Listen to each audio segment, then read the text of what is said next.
Hello, everyone. Thank you so much for coming to the Utah Democratic Party chair debate here at the University of Utah, hosted by the College Democrats at the University of Utah. We're so happy to be doing this. I want to thank Ben Peck for coming, and I want to thank Brian King for coming as well. Both candidates are so gracious to be doing this.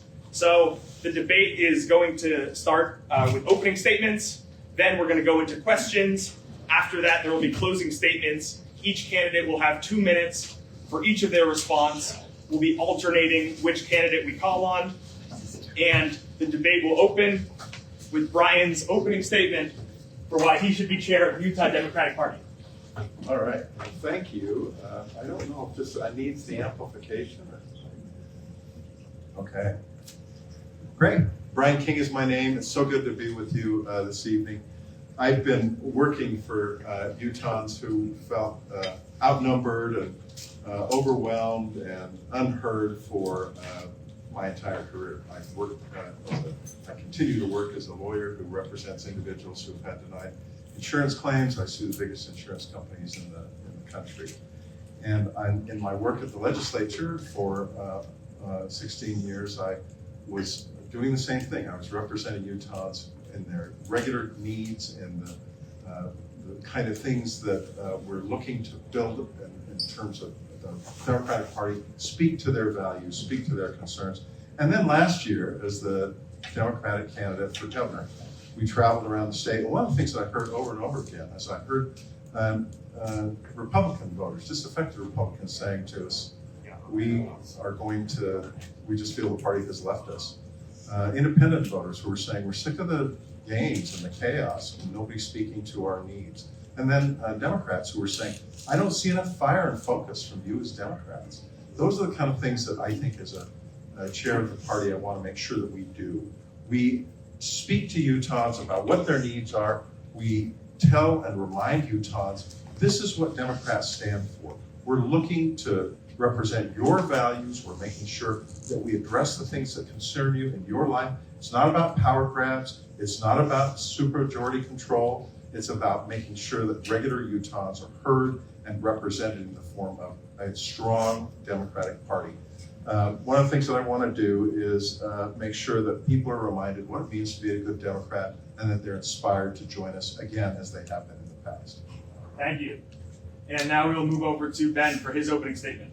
All right, thank you so much to the College Democrats of the University of Utah for inviting us out here for this amazing opportunity. So my name is Ben Peck, and I've been working here in Utah directly on campaigns for the past 7 years. And when I wasn't on a campaign, I worked as a bus operator for UTA, as a package handler, and as a union construction worker. So I don't just talk about working Utahns, I am one. I graduated from the University of Utah in December with my master's degree in public administration. When I started that program, I thought that I had put in my time electing Democrats and was going to be able to settle into a stable government job where I could help improve people's lives. Of course, we all know what happened next. Our democracy fell into a crisis. Our government was torn apart, and I knew that I couldn't stand on the sidelines. I'm running for chair because I believe that the Utah Democratic Party's #1 job is to elect Democrats, and we need a chair who knows how to win in Utah. I don't just talk about winning elections, I have a track record to prove it. In 2022, as the executive director of the Salt Lake County Democratic Party, I ran our coordinated campaign that successfully defended all of our county incumbents and flipped an at-large county council seat. Then in 2024, I ran 3 campaigns. I ran Natalie Pinckney's campaign for Salt Lake County Council, and she became the first Black person ever elected to a countywide seat in the state of Utah. I led Sheila Srivastava's campaign for Salt Lake County Treasurer, and she became the first Democrat to hold that office in this century. And I helped elect Rosalba Dominguez to the State House in one of Utah's most competitive districts.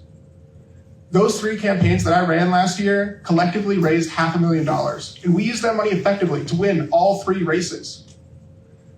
So when people tell me that Democrats can't win in Utah, I just point to my record. I've won races that other people wrote off as unwinnable. And together, we can win across the state. Thank you. So our first question will go to Ben as Brian gave the opening statement. So we know the role of chair is not the most glamorous role. It doesn't pay an insane amount of money. what level of commitment will you bring to the role of chair? Yeah, I think this is a super important question for delegates to consider. Right now, the chair historically in Utah has been a part-time position. And I think that it's past time for us to change that. Currently, half the state Democratic parties in the country have the chair as a full-time staff member. And the DNC is pushing the rest of state parties to move in that direction, which makes sense if you think about it. The leader of our party should be doing this as their full-time job. We need someone who is committed to doing this job day in and day out, waking up every morning and ensuring that the party infrastructure is being built and we're organizing across all 29 counties. That's why I'm committed to running the party as my full-time job. That'll allow me to go to all 29 counties, organize and attend events, and it will allow us to not have to wait around for a chair who's not present to respond to things. We can respond faster and have the capacity to seize every opportunity that comes forward to us. Okay, thank you. So Brian, I want to ask you the same question. What level of commitment will you bring to the role of chair? Thank you. It's an excellent question and an important question. I have the luxury of working in my own law firm and owning my own firm. And when I ran for governor last year, people said, "What kind of commitment are you going to bring to this campaign for governor?" And the reality is, you surround yourself with good people, you empower them, and then you throw everything that you can into the job. That was something that I had to do. It was last year I was running for governor and also working in my law firm, and it reminded me, I think, of what Utahns feel like. Many people who have second jobs themselves. It's not new territory for me to be working 25 or 30 hours a week in my law practice and another 25 or 30 hours a week in whether it's running for governor or serving as the chair of the Utah Democratic Party. That's the kind of commitment that I would bring.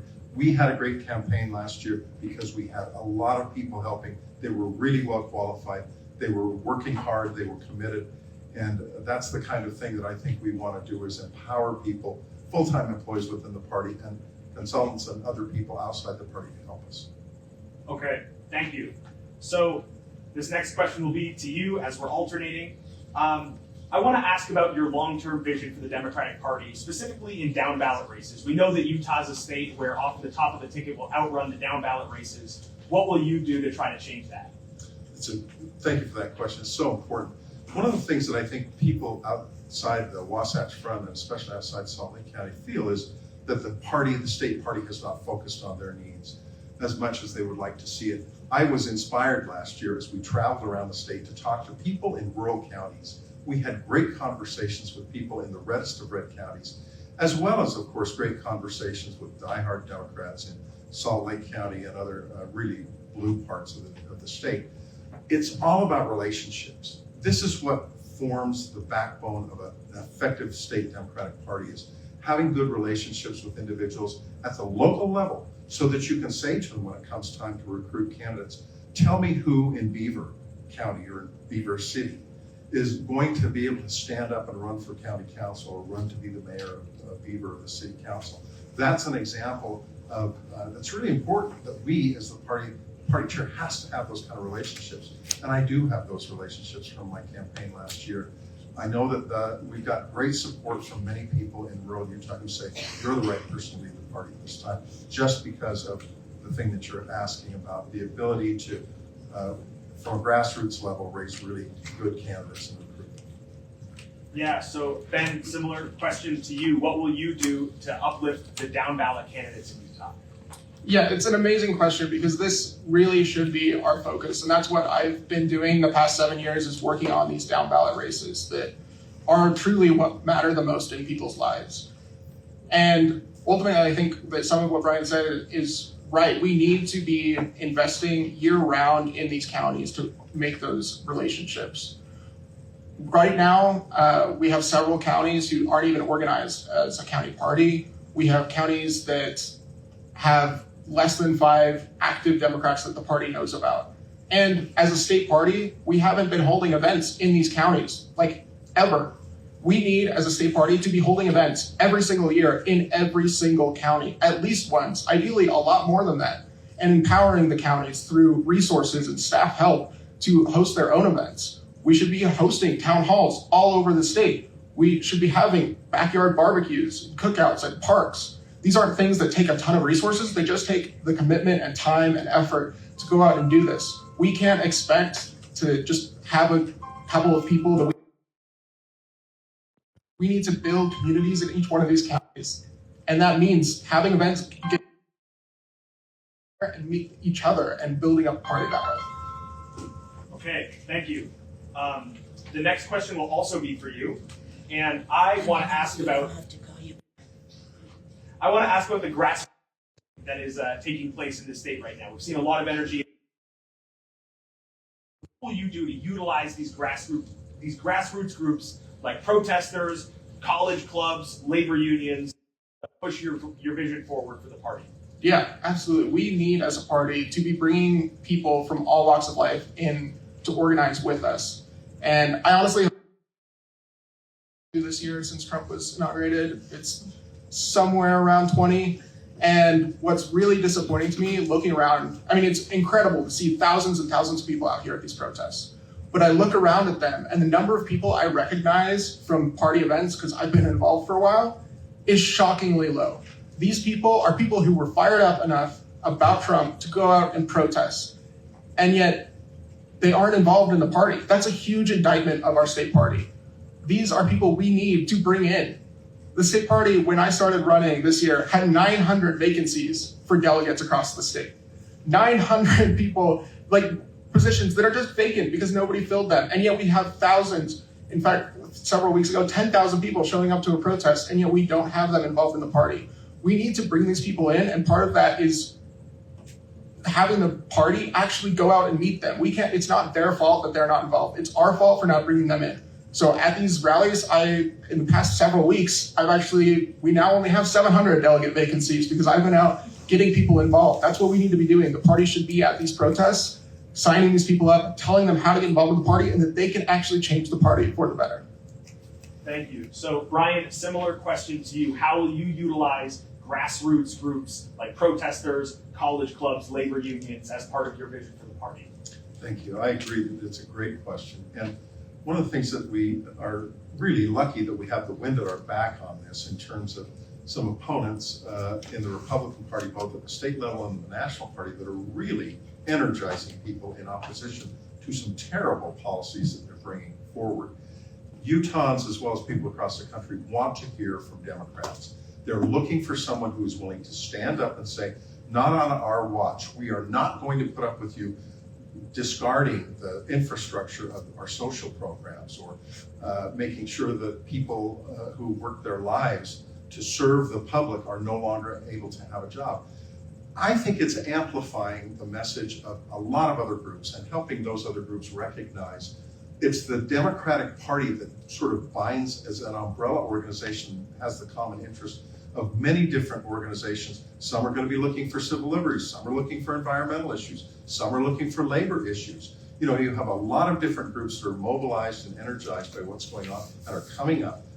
It was wonderful to see 10,000 people up at the Capitol earlier this month.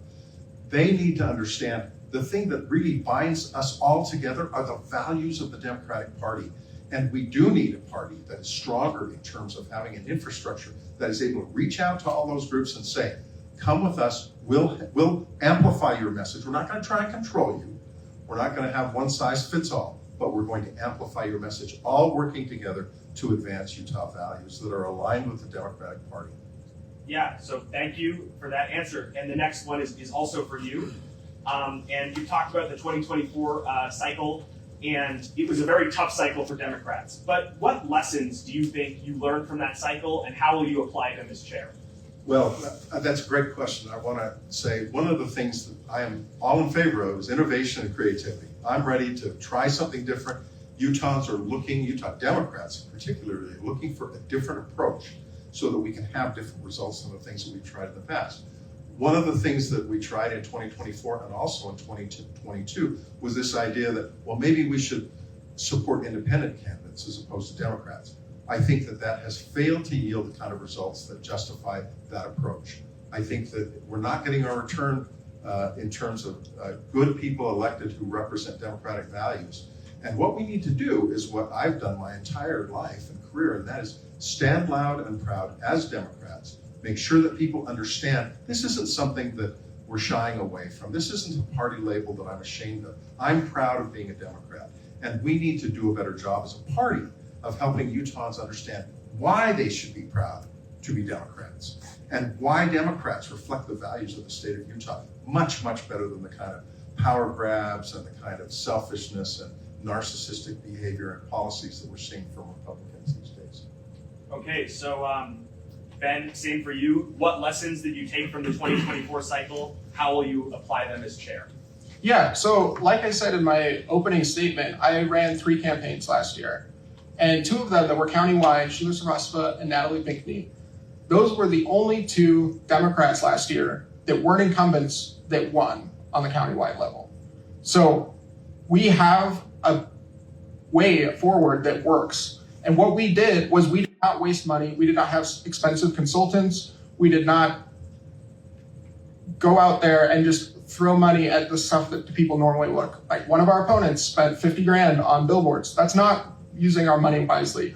What we learned works is we can target digital advertising incredibly well and target TV advertising. We targeted to individual homes, messages, and we stayed on our message and kept it succinct and made it sure that saw it. And on Natalie's campaign, we didn't neglect field. We had 11 field organizers working for us last year. And that was why we were able to knock on over 25,000 doors and call over 500,000 voters. That still works.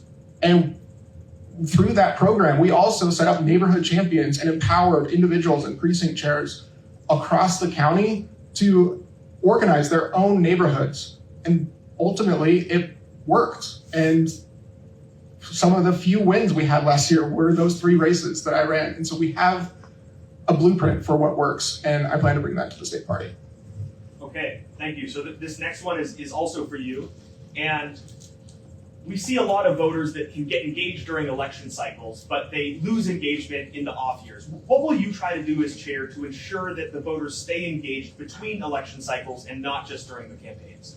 Yeah, that's incredibly important. And I would say it's not necessarily the voters' fault because, to be quite frank, the party seems to lose interest in off years.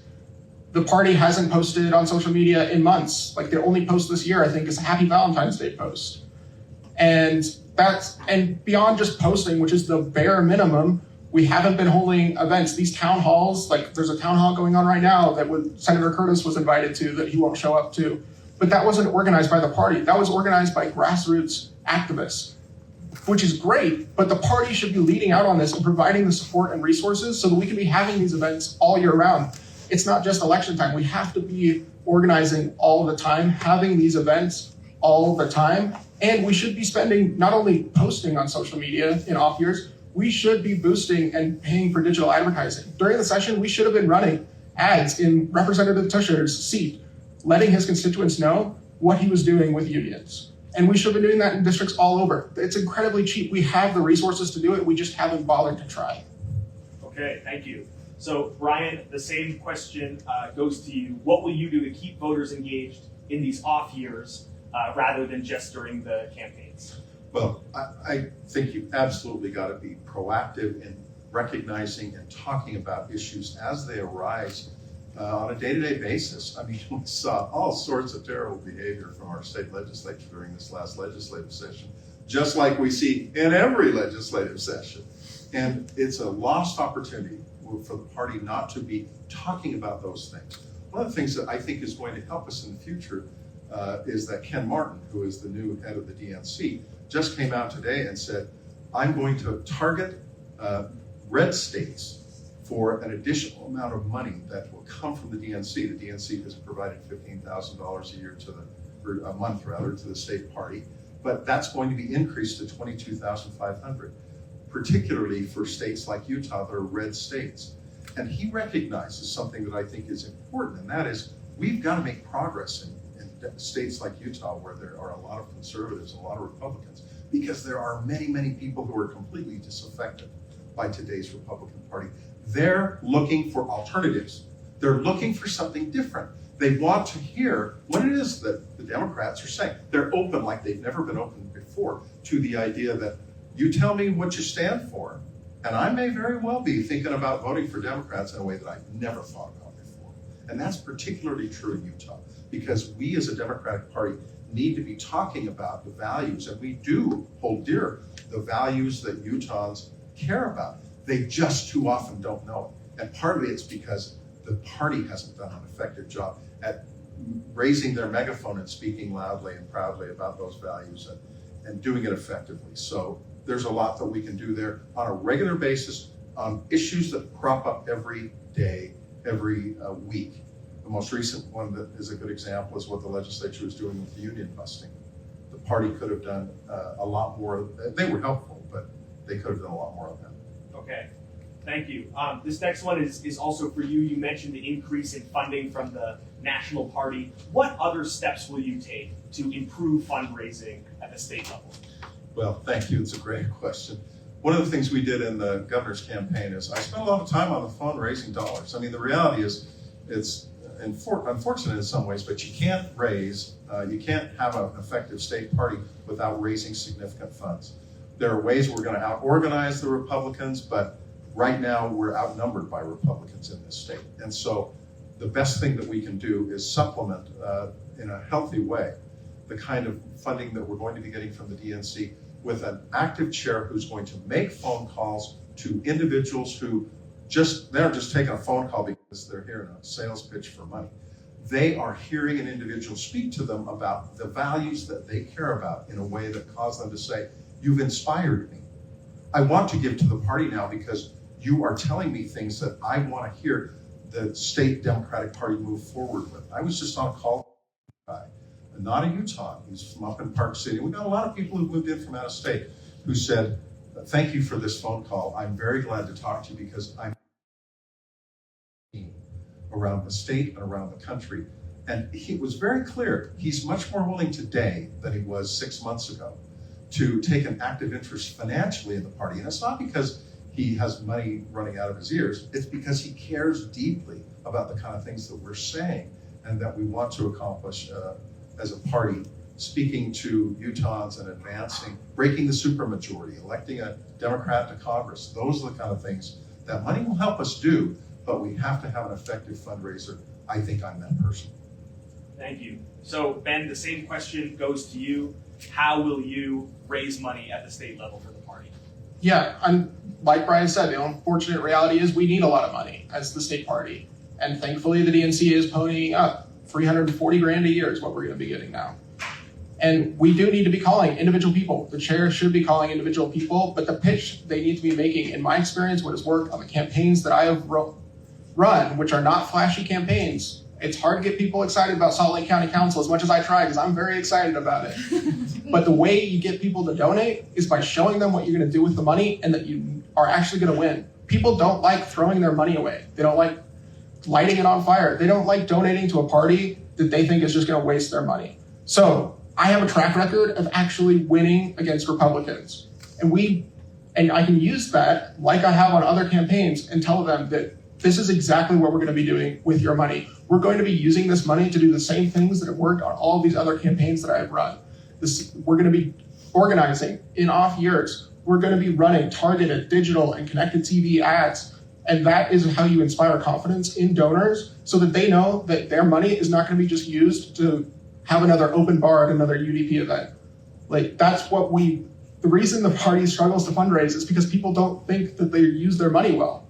We need someone in leadership at the party who is a real stickler with money and will only spend it on things that are actively going to help us elect Democrats. That's what we need. Thank you. So this next one is also for you. And I want to ask, when you raise that money, how do you plan to spend it? How do you plan to decide which races you want to give money to, which modalities of advertising you want to use? Yeah, it's a super important question. I mean, currently, even if we aren't able to dramatically increase the amount of money we're fundraising, which I think we can, but we have like roughly $1 million a year. And most people would be shocked to hear that because they probably don't ever see anything from the state Democratic Party. And like I was saying earlier, one of the things we need to be spending money on is digital advertising in off years. We should always be running ads in districts that we have a chance of flipping. And as far as choosing which districts we are going to be investing in. The past, as long as I've been involved and longer, 10 years or more, probably longer, the party has been selecting 5 or 6 state house races, usually all in Salt Lake County, maybe one in Weber County, and pouring everything, directing all donors to those races. That clearly hasn't worked because in the 7 years I've been in Utah, we've lost representation in the legislature. I've been working in Utah.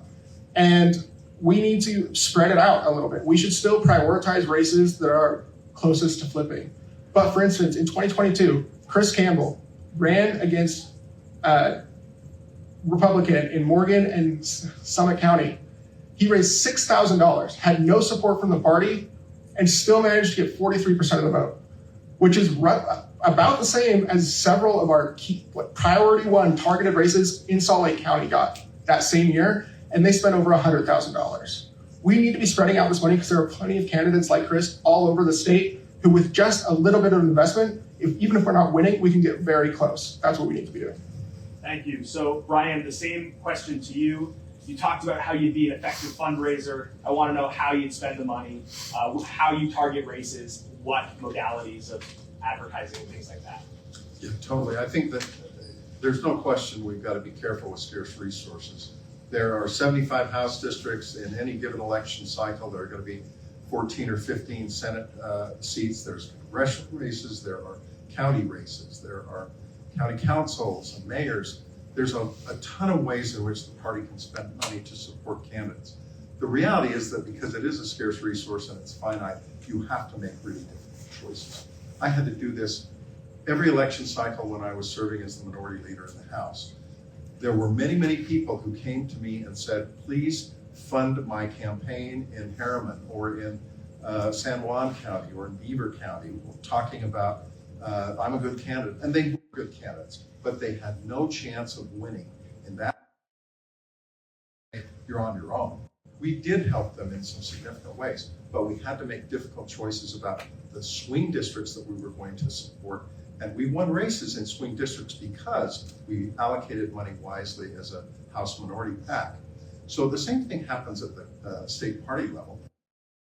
You've got to gather data and information to find out exactly what the best place to spend the money. It's one of the things that's of course emerging and has emerged over the past few years. Digital fundraising and allocation of resources to reach people digitally. And that's something that I think we're going to gain a lot more information on. We're going to get a lot more knowledge about how to effectively use that resource to reach audiences that right now are very difficult to reach. We're seeing this across the country for both parties, but a challenge that we all have is how do you reach the voter who's not relying on traditional sources of media? And so more information and data is going to be critical to that.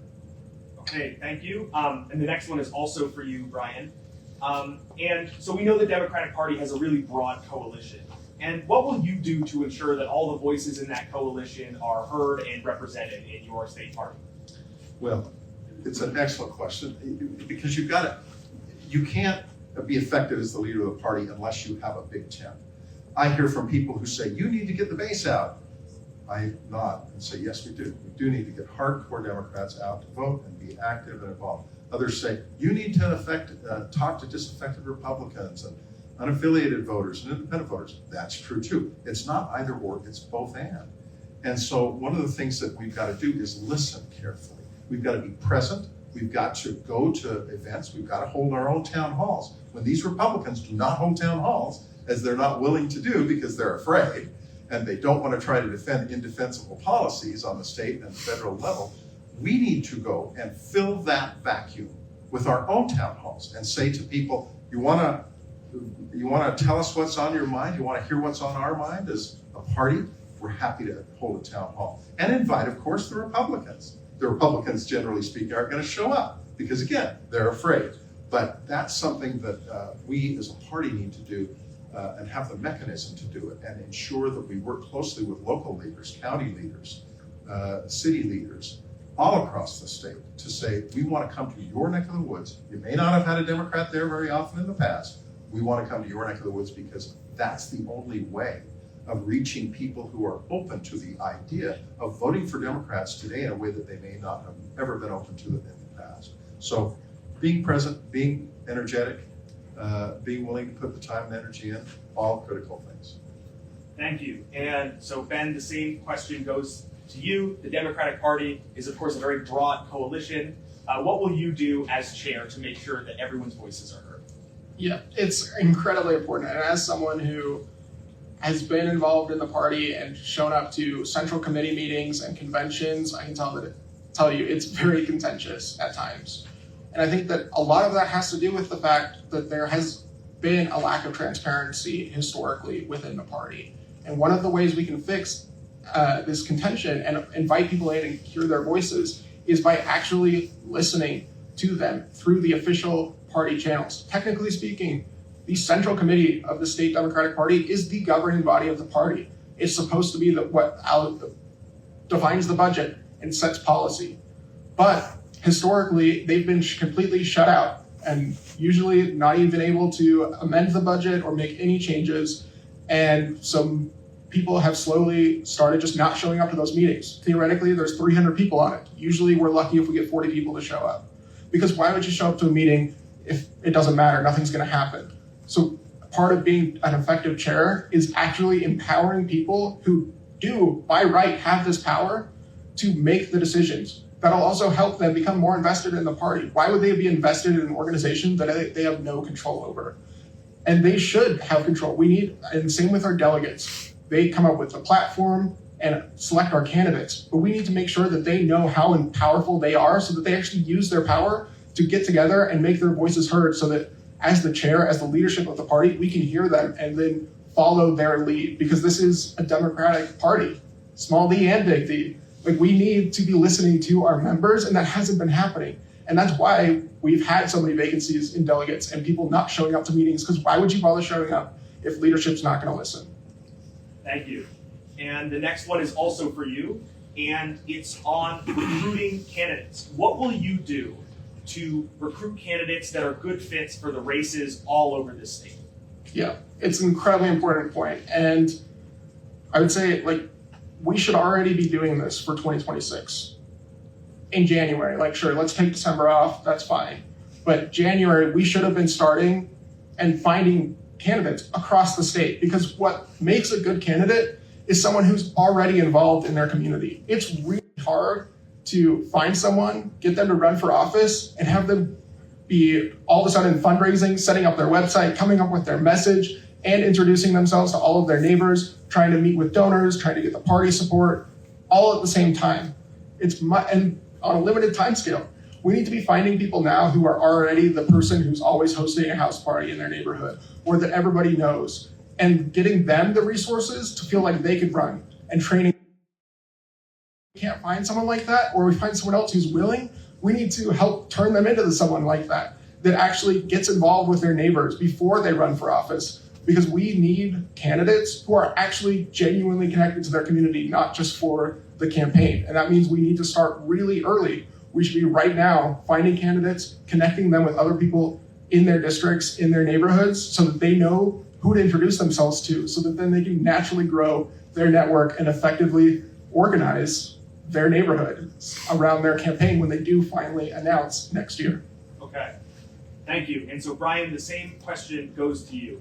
Candidate recruitment is really important. Utah has many different types of races. What will you do as chair to get good candidates for upcoming races? Well, it's easier than it's ever been in the sense that people are more energized. And that is a great opportunity. And we have all sorts of opportunities.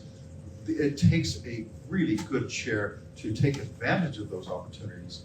And one of the ways that you do that is you communicate with people in areas where you're looking to recruit candidates, and you ask the people who are already leaders in that community, who do you know that would be good to run for such and such? I was talking to Scott Phillips on the phone the other day. Scott's a member of the Cedar City Council. He's thinking about running for mayor. A great Democrat, a really highly thought of person there in Iron County.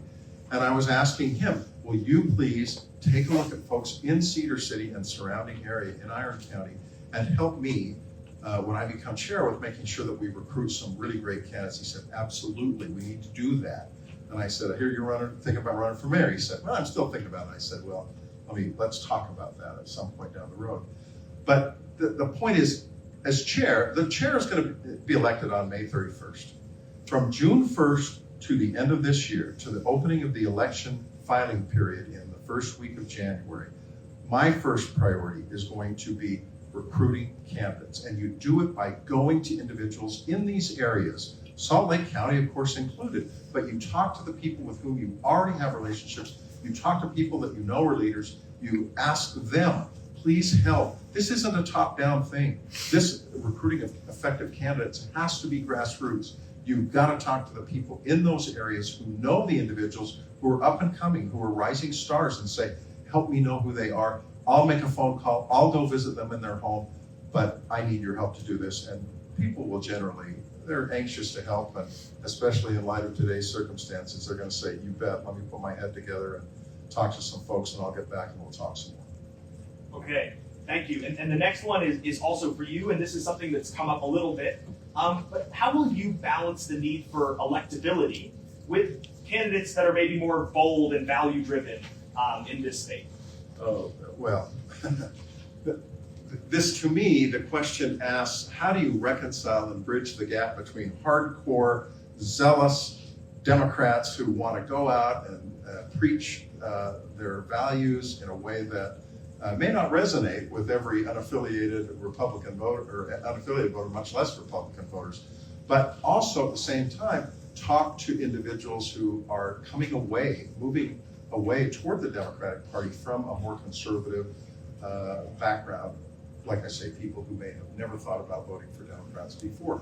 We've got to be a Big Tent party. We've got to make sure that the messaging that we come up with is not extreme in one way or the other, that it doesn't constantly cater to the base voter, the pure liberal voter, and it also doesn't leave out or leave feeling cold individuals who are coming to us looking at the party, have never thought about voting for Democrats before, but are thinking about it now because it's so obvious to them that their own party is so far from their values, has deviated so far from the path that they want to see individually because of their own moral values or because they see that the policies of today's Republican Party are so far away from actually doing good things for themselves and other people that they care about. Those are the kind of people that we also need to be reaching out to. It takes a lot of thought, it takes a lot of creativity, it takes a lot of smart digital targeting, because you're going to be able to, like today, never before, technology allows us to target different audiences, whether it's a base voter or whether it's a more unaffiliated independent voter who may be coming from a more conservative background. We can do that more intelligently and effectively than we've ever done it before. The party needs to make sure that we have the resources and the data to make that happen. Thank you. And so, Ben, the same question goes to you. When looking at candidates, how will you balance the need for electability with the sort of bold or value-driven candidates in certain races? Yeah, I will first answer the question as you worded it, and then I think the deeper question. As you worded it, as chair, it is not my job to select candidates to run for office. That's the job of the delegates, and if delegates elect a super progressive person for a district, I'm certainly not going to put my thumb on the scale to dissuade anybody from running, ever. That's not my job as the chair. In fact, it's against our... I will not be choosing which candidates to support in inter-party races based on anything, because that's not my job. It's not allowed. But more broadly, as far as whether or not we should cut to the right or stay true to our values, I firmly believe, and the data backs me up, that voters do not like centrists for centrist's sake. They do not like a politician that just says whatever they need to get elected. They can tell voters are not stupid. They can tell when you're just telling them what they want to hear. And too often, the Democratic Party, we say, oh, well, let's just shift a little bit to the right and like just triangulate this right in the middle, and then we won't offend anybody. Everybody will be happy. Clearly, that doesn't work. And voters, again, are not stupid. They do not like being lied to. And that's why people like Bernie and AOC have incredible favorability ratings across the political spectrum. I know conservatives here in Utah who like both of those, like both Bernie and AOC, even though they disagree on most policies, because they're like, at least they're honest. At least I know what they believe in and they're going to fight for it. We also saw that with Trump, especially in his first term.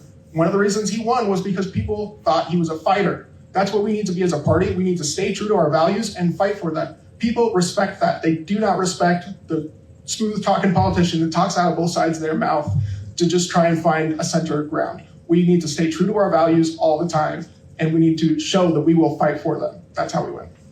If I could add, I don't disagree with what Ben said, but I want to use that comment and that question to highlight the importance of the failed experiment that we had in 2022 when we put to the side Cale Weston, an incredibly well-qualified Democrat, a true Democrat, and we decided to take the independent route or the unaffiliated route with Evan McMullen. That was simply a failed experiment. I mean, we were all desperate to get rid of Mike Lee, so I can understand why we did it. At the time, I was ambivalent about it. I ended up thinking it was a bad idea at the convention. But going forward, we're doing something differently now, and that is be true to the democratic values that people in the state of Utah, if they are articulated well, if they're messaged well, it's going to work well for us. Okay, so Ben, I'll go back to you just on the question of independence. I'll give you 45 seconds. Would you ever back an independent running opposed to a Democrat in their place? Absolutely not.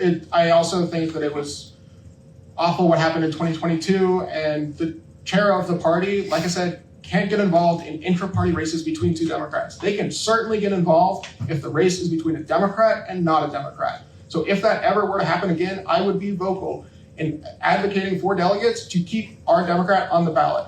As I said, I was working in 2022 on elections here in Salt Lake County, and that hurt us. We lost a quarter of our monthly donors at the party. Talking to voters, we would constantly hear people say, "Oh, I didn't even know you had a candidate. I thought you guys just decided not to run this year." It doesn't work. It never will work. And we should never capitulate to just having an independent on the ballot. Thank you. So the next one is also to you first. And as chair, your role is largely about organizing. But also, Democrats right now seem to be lacking in the messaging department. Do you have a vision for the future of Democratic messaging, specifically in this state? Yes, absolutely. And it's part of what I was saying before. We need to be true to our values and show that we will fight for it. That's what we've been hearing from people for a long time now, but especially after our loss last year. Is part of the reason people didn't vote for Kamala Harris is that they didn't feel like they knew what she stood for and that she would stand up and fight for it. Whether that's fair or not, we need to make it very clear. We've seen the power that this has with Bernie and AOC across the country, getting huge crowds here in Utah, over 20,000, and in Idaho and Montana. We need to show that we are going to fight. We need to be very clear. And quite frankly, I would love to get on a radio show with Dan McKay and talk to him about his bullying of trans kids. Because it's ridiculous. Like, we can reframe the issues. Like, yes, we will always stand for trans rights. But quite frankly, I just want to yell at him about the fact that he is bullying children. These are like 14, 15-year-old kids who he is bullying. Like, that's what we need to be doing. We need to be fighting for kids. We need to be fighting for families. And we need to show some anger, and passion, because voters respond to that. They want to know that we actually get it and that we're going to fight for them, because they haven't seen that from the party before, and that's what I will bring. Thank you. So, Brian, the same question goes to you. The Democrats seem not to have a really cohesive message at the moment. Do you have a vision for the future of messaging specifically in this state? Absolutely. This is something, I don't think anybody can look at my background and my experience and say that I'm not a true blue Democrat and always have been. But one of the things that we need to more effectively do is recognize Utah's different than any other state in the country. And one of the ways we're different is that we come from a very culturally conservative background. And I think we have to figure out a more effective way. And I know the party struggled with this for years, but we have to make progress in this. Effective ways of communicating with unaffiliated voters, voters from specifically an LDS background, a conservative cultural background. That's in some ways the elephant in the room. That's my own religious background, and I think I have the ability to speak to people in the state of Utah and say, look, I am a member of the LDS Church, and I'm a member of the Democratic Party because of the teachings of the LDS Church. That's an important thing for them to hear. They don't understand that. They don't realize it. We haven't, as Democrats, been loud and proud about that aspect of how to effectively target voters in the state of Utah as we need to be. And I think that, again, we gather data, we gather information about how to, using digital resources, effectively target those folks. There are ways of doing it. We actually did quite a bit of it in the governor's campaign in a way that was amazing when you took into account the technology. I think that there's a lot more of that can be done here in Utah. Okay, thank you. The next one is also for you, and it's a bit of a selfish question coming from me, but as the president of a college club, we're interested to know what you have in store to try to build more connection on campuses, maybe through clubs or other ways to engage young voters. Yeah, thank you. It's a great question. This is such an untapped resource, or maybe a better way of putting it is a resource that is not fully utilized and is not fully energized. And that's something we can do a lot better job of. Again, the things that young people are seeing happen at the state and federal level with policies that are just off the rails are energizing for people. It's a wonderful thing to be here at the University of Utah. I want to go to other universities and colleges across the state. We've got great public education institutions throughout the state. We have down at BYU, of course, which is not a public institution, it's a private institution, but my understanding is that the young Democrats, the student Democrats at BYU is a larger group than the Republicans at BYU. I know many of those folks down there. We met with them last year during the gubernatorial campaign. And those are the kind of things, it's one-on-one, it's time, it's energy, it's taking the time to sit down and meet with people, find out, listen first, find out what they're concerned about as students, and then come up with your best comments for taking their input into account. Come up with the best way of fashioning policies that address those things in a reasonable way. It can be affordable housing, it can be environmental issues, a lot of different things, but we first need to listen. Thank you. So Ben, the same question to you. How will you utilize college clubs, students' energy to drive turnout among young voters? Yeah, and unfortunately the party has for a very long time just not paid any attention to college Democrats or young Democrats in general. And I mean, you guys know this, you just started this club back up from it being non-existent for I don't know how long, just this year. And part of what we can do as the party is, and one thing I would just change a word, I don't think that it's an underutilized resource. I think, and the college Democrats aren't energized. I've been here on campus collecting signatures for the union referendum. I've been here with you guys. You guys are very energized. There's a lot of energy among young people right now, all across. It's just that they haven't been organized and they haven't been given resources to effectively organize themselves. That's what we can do as a state party. It doesn't take a lot of money, like even a few $100s would help you guys a lot, be able to actually host events.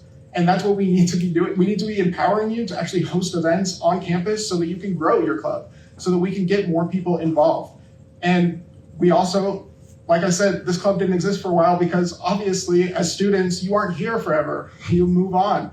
And if there isn't a smooth transition over the summer, then what will happen is that there are at least 2, maybe more, like college Democrats from the U Instagram accounts, because someone lost the other login when the last transition happened. That's where the state party needs to step in. We can be a central repository for college Democratic clubs across the state, so we make sure that your social media logins and everything stay with the party and are in transition to the new leaders, and then provide you with the resources to organize yourself and connect you with job opportunities with candidates and with the party. Thank you. So this is the last question before we get to closing statements, and it's for Ben first. If you're chair, 5 years from now, how will we measure success during your tenure, and how will the members of the party hold you? Well, 5 years, let's see, so that'll be 2030. And one thing, I'll start out with something that probably will seem pretty boring, but I've mentioned it before, is how many delegate vacancies we have. One thing that I hope doesn't take 5 years to fix is we should have 0 vacancies in our delegates. And the reason that's important is for several reasons, but I don't know if any of you here know how hard it is to become a state.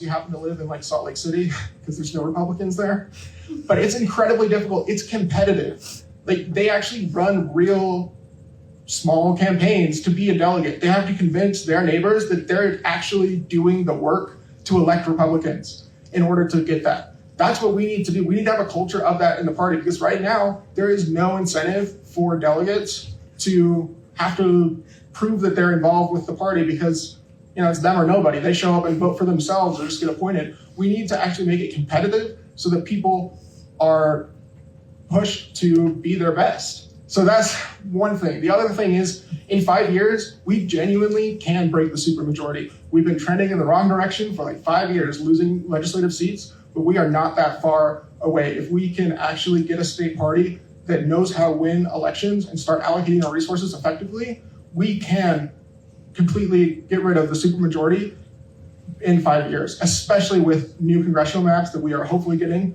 by November of this year. That'll bring in national money and national attention and energize our base even more. So that would be what I would consider a success. And how people hold me accountable is chair's up for election again in 2 years and 2 years after that. And I think that if we haven't made any progress, if we still haven't won any more legislative seats, vote me out.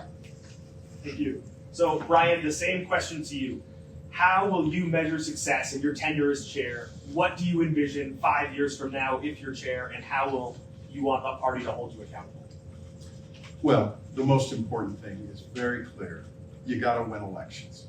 You've got to reduce the supermajority control of the legislature. You've got to have our county council, Salt Lake County, controlled by the Democrats, not by the Republicans. Right now, they're controlled by the Republicans. And that's something that needs to change. We need to have Democrats getting elected in places like Davis County and Utah County and Weber County.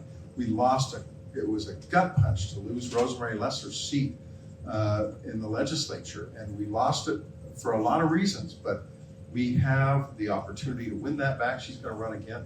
We've got to win that election. We've got to win a lot of other elections in the legislature in swing seats. We've got to win a seat in Congress, which we will have an opportunity to do as soon as the courts and the legislature put together the redistricting plan that makes a reality the anti-gerrymandering referendum, or initiative rather, that we passed in 2018 as ordered by the Utah Supreme Court.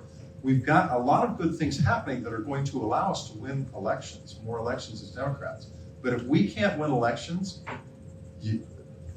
as Ben said, every 2 years we have a chair for an election for the party chair.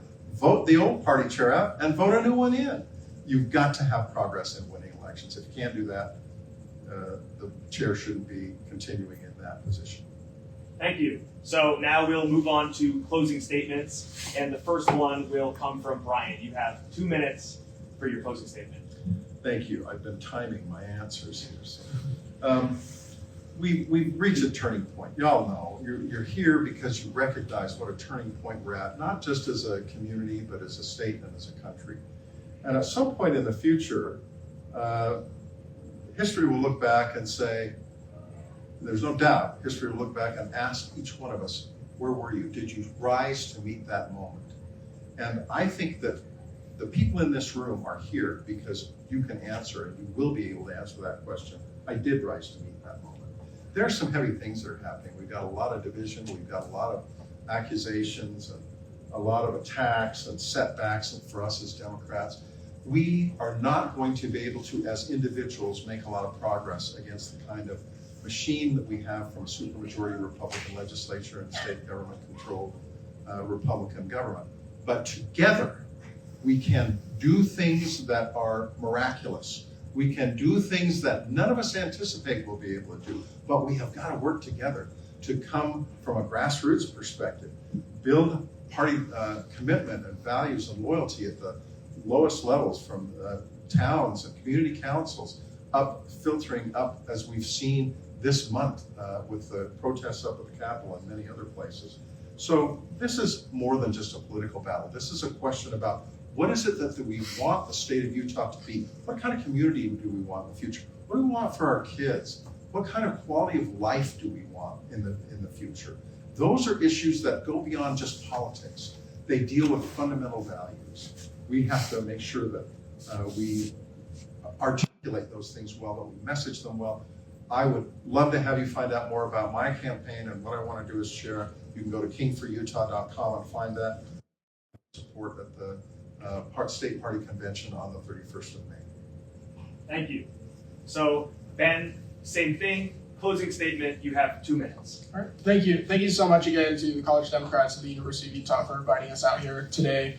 And I just want to reiterate that something that I think we both up here agree on, that the most important thing for the party is to win elections. That's why I'm running. We've seen the power of state parties that have full-time organizers as their chair.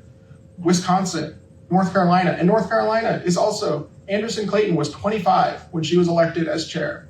And she has turned North Carolina into a true swing state that is going to turn blue next time.